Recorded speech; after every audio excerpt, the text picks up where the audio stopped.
বিধানসভায় কিভাবে প্রশ্ন করি বা আমার বিধানসভায় পারফরমেন্স কি উনি ভালো জানেন। ওনাকে সঠিক বলতে বলুন, নালে টিভিটা চালু করতে বিধানসভা। আমি ব্যক্তিগত কারণে আক্রমণে যাইনি, কোনোদিন যাবো না, কিন্তু অন্যায় বিরুদ্ধে চুপ করে সত্যি কথা। তাই বন্ধুগণ, আমি অনুরোধ করছি আপনাদের মারামারি হিংসাতে জড়াবে, ক্ষতি আপনার হবে, আপনার ক্ষতি হবে, এর বাইরে কিচ্ছু হবে না। সন্ধ্যাবেলা টিভির সামনে বসবে একটা নেতাগুলো, বসে বলবে এটা উচিত ছিল না, ওটা উচিত ছিল না, এটা নয় ওটা নয় করে ছেড়ে দেবে।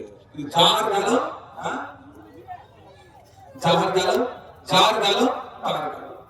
বালি আমাদের জাতীয় সম্পদ, এই বালি চুরিও বন্ধ আমরা আগামী দিনে করব।